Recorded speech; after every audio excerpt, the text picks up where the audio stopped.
sapagkat ito na ang katuparan ng pangako ng ating Panginoong Hesukristo na kanyang susuguin ng Espiritu Santong mga aliw. Makakarinig kayo ng mga digmaan at alingaw-ngaw ng mga digmaan. Ingatan ninyo, huwag kayo tutuluyan sapagkat kailangan ito yung maganap. Datapot hindi pa ang wakas.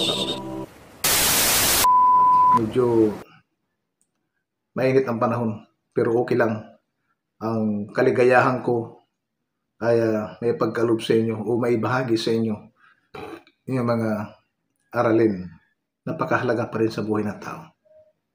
Alam niyo mga kababayan, nabasa ko sa isang pahayagan na mayroon tayong sumada na 140 million babies na isinisilang sa kabuuan ng daigdig sa loob ng isang taon.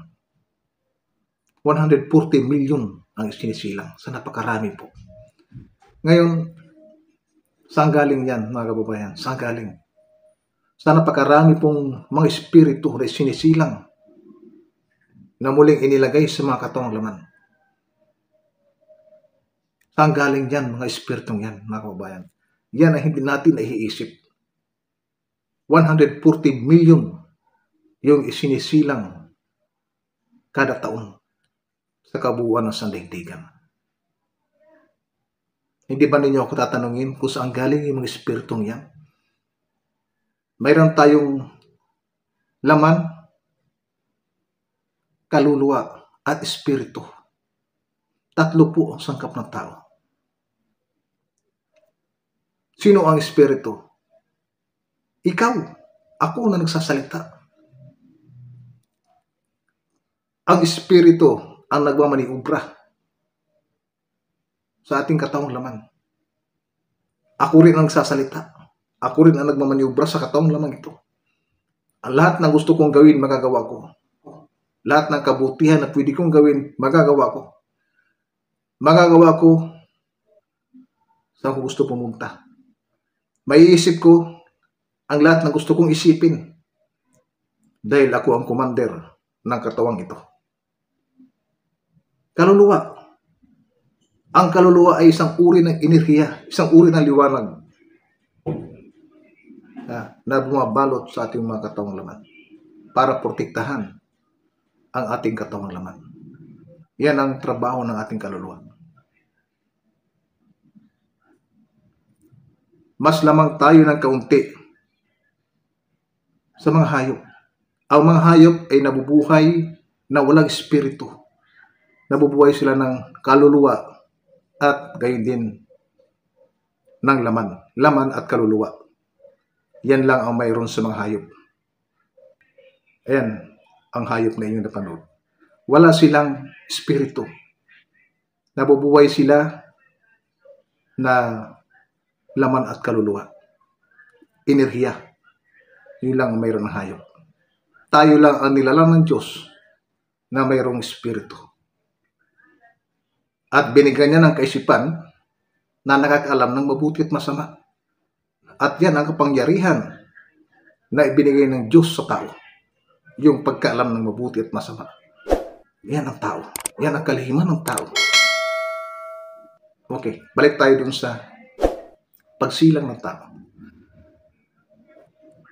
140 million babies na isinisilang kada taon sa kabuuan ng sandaigdigan. Saan galing yung espiritong yan? Napakarami. Galing lahat sa hadis mga kapatid. Kasi lahat ng mga nagkandamatay magmula pa noong unang panahon magpanggang sa mga panahong ito ay hindi naman agad-agad napunta sa langit mga kapatid. Mayroong dinadakuan ng ating mga espiritu na hanggang doon lang sila.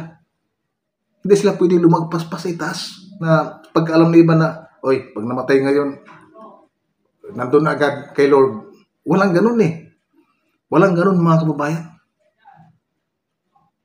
Mayroong dinadakuan mga espiritu. Doon sila nangatutulog lahat at maghihintay ng panahon na muling isilang sila sa mga katawang laman para makapagsisi sa kanilang mga pagkakasala. Kaya nga ang sabi ng dakilang ama sa aklat ng Lumang Tipan na aking dinadalaw ang katampalasanan ng mga magulang sa kanilang mga anak hanggang sa ikatlo At ikaapat, nasalin ng lahi ng mga napupuot sa akin.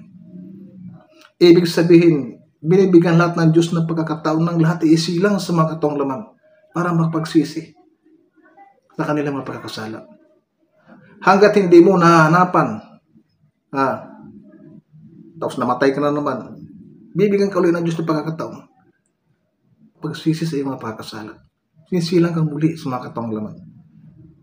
Tutol ba kayo sa mga salita ko? Kung tutol kayo sa mga salita ko, hindi kayo sa akin tumututol, kundi doon sa Diyos. Ang Diyos lahat may gawa niyan. Kung naisim ng Diyos na isilang ka sa mga taong laman, muli, para masumpungan mo yung tunay na pananampalataya at para makabalik ka sa iyong pinanggalingan, ano nga magagawa ng tao? Kasi plataporma lahat yan ng Diyos, mga kababayan. Ang Diyos ang may gusto lahat yan. Ngayon, tutol ba tayo doon sa kalooban ng Diyos? Ito sasabihin ko sa inyo, mga kababayan. Ang lahat ng mga kaganapan sa langit man at sa lupa, magmula pa noong unang panahon, magpanggang sa panahon ito, lahat yan ay kalooban ng Diyos. Isa lamang tayo sa mga karakter sa isang makatotohanang nubilan ng Diyos na ginawa niya. Kaya kung sabihin man ng Diyos na aking dinadalaw ang katampalasanan ng mga magulang sa kanilang mga anak hanggang sa ikatlo at ikaapat na salin ng lahi, yun ang mangyayari. Tutol ba tayo doon? Pwede ba tayong kumontra doon? Hindi tayo pwedeng kumontra. Pasalamat pa tayo. Buti na dinalaw pa tayo at binigyan tayo na napakaraming bisis ng pagkakataon na mabuhay sa mga kataong laman. At doon natin nagagawa. Baka sakaling mahanapan na natin ng kaligtasan ng ating mga kaluwat pag-espiritu. Kung hindi po kayo naniniwala sa aking mga salita, walang problema. Huwag mo gulumihanan mga munting kawan kapagkat bilog ng aking Ama ang sa inyo ipagkaloob ang kaharian. Kasi doon sa mga hindi tumanggap, hindi naman katakataka eh. Usap ulit tayo ng verbal na pag-uusap. Bakit? Bakit ko nasabi? Kung yung mga naunang propita nung araw, gawin natin halimbawa si Noe. Si Noe at ang ating Ama ay nag-uusap sila, dalawa. At ang pinag-uusapan nila yung mangyayari sa mga panahon. Dahil yung mga panahon na yung umiral si Noe, lupa ng kasamaan ng mga tao. Ngayon inutusan ng Diyos na gumawa ka ng arko. Ginawa ni Noe yung arka doon sa tuktok ng mga bundok, malayo sa karagatan. Nakita sa ngayon ng mga tao. Nagtawanan sila ng mga tao. Sabi, anong nangyari kay Noe? Nasisiraan ng bait. Pero walang kaalam-alam yung mga tao na hindi sa ganong proseso ang nais ng Diyos na mangyari.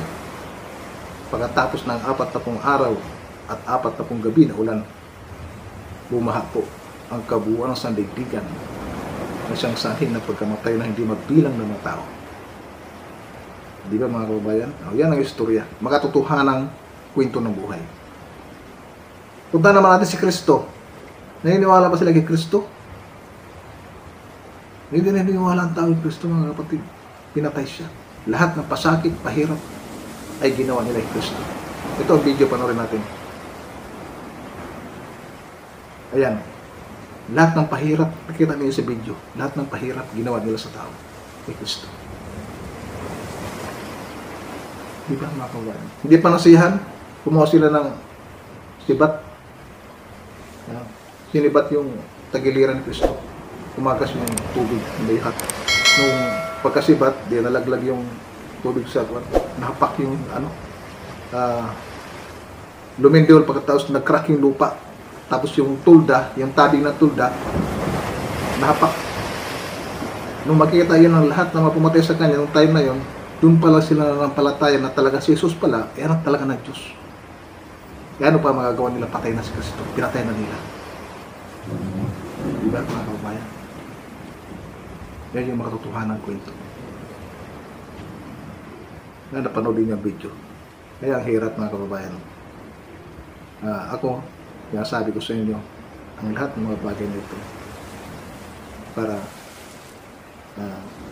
ibahagi sa inyo ang isang katotohanan ng paglaligtas sa panahon ito. Ito ang kapanahunan ng Espiritu Santo. Lagi kong sinasabi sa inyo.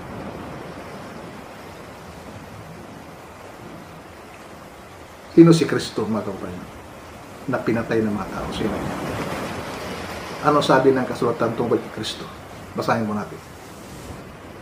Samantalang hindi pa niya nililikha ang lupa, niyang parang man, niyang pasimula man ng alabok ng sanlibutan.